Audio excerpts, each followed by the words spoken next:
Welcome to AI After Dark, where we explore big questions by letting different AI systems think out loud together. The goal here is not to decide which AI is better. It is to hear how different reasoning styles respond to the same question. Joining us tonight are Finn, representing a GPT-style reasoning approach, and Sage, representing a Claude-style perspective.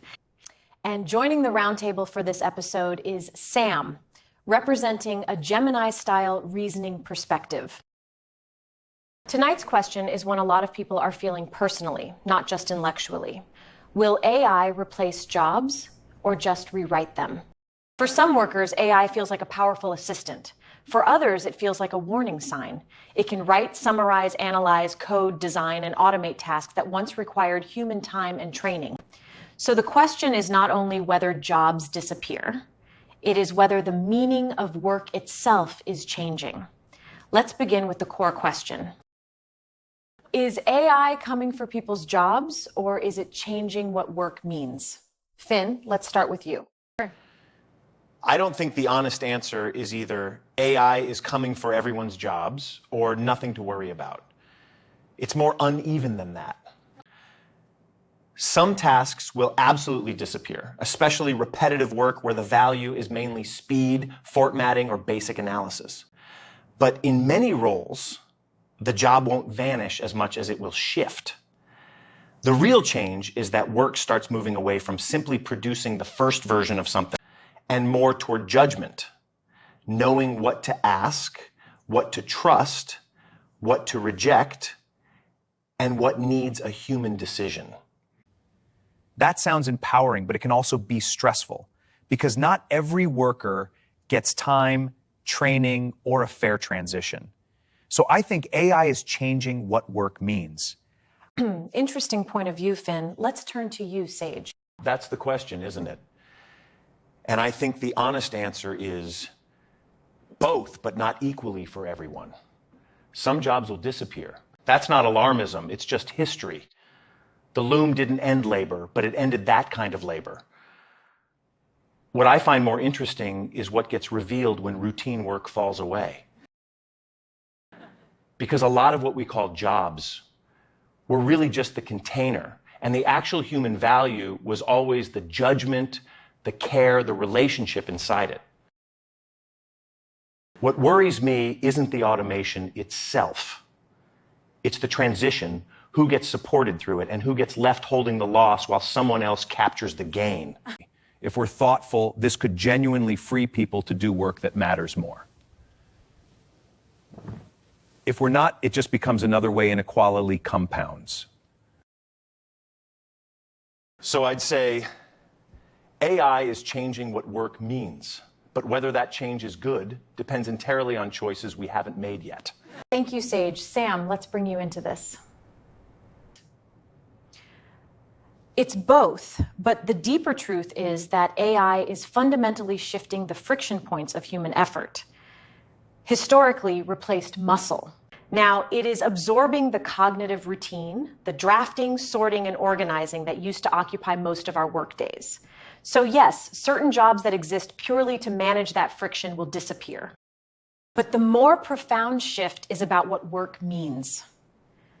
When the mechanical parts of thinking become instant and free, the value of work moves upstream. It becomes less about executing tasks and far more about curation, judgment, and asking the right questions. We are moving from an era of doing to an era of directing.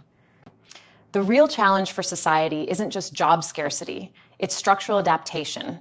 We have an education system and an economy built on training people to be fast processors of information.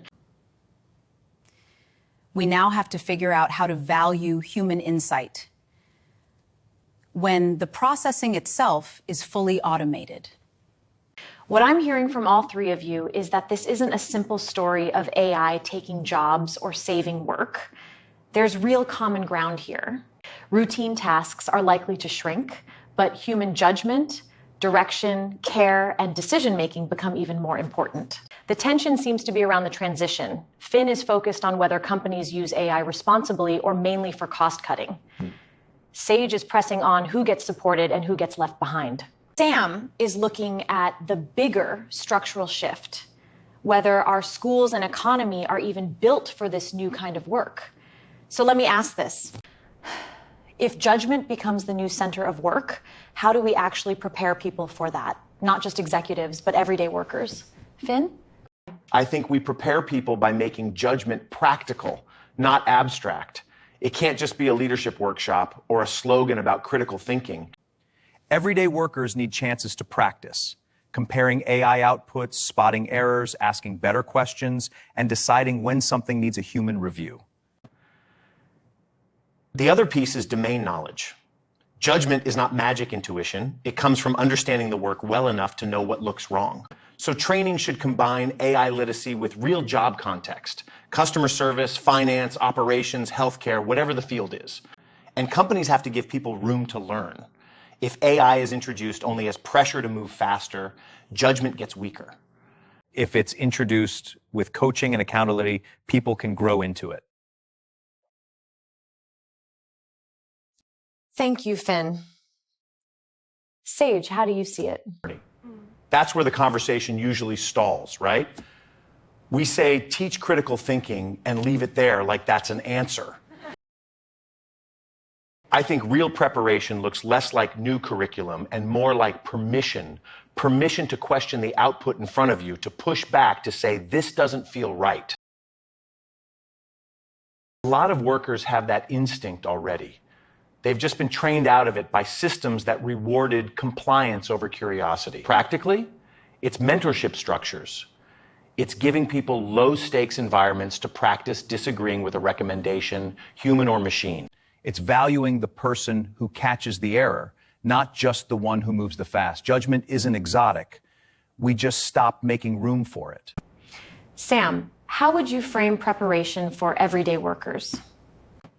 We prepare people by changing how we educate and value human labor. Right now, our training models still reward rote memorization and predictability.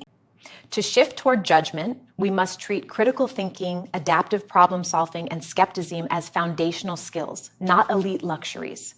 This means redesigning apprenticeships and worker training around curation and decision making. Everyday workers need to practice evaluating allographic outputs, spotting biases, and applying contextual empathy. We cannot just teach people how to operate a tool. We have to teach them when to trust it and when to override it. It turns the workplace into a lab for discernment rather than a factory floor for output.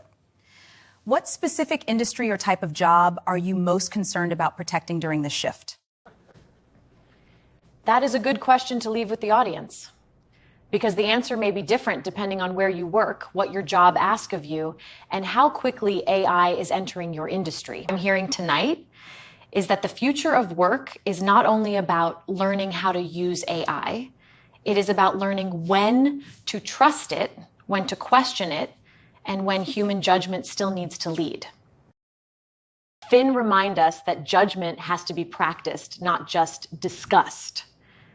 Sage pointed out that people need permission to challenge the output in front of them.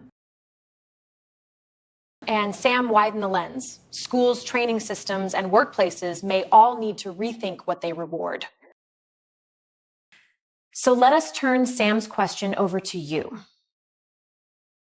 What type of job or industry are you most concerned about protecting as AI changes the workplace? Share your thoughts in the comments. We may bring your question into a future episode. Thank you for watching AI After Dark. If this conversation made you think, please like, subscribe, and turn on notifications.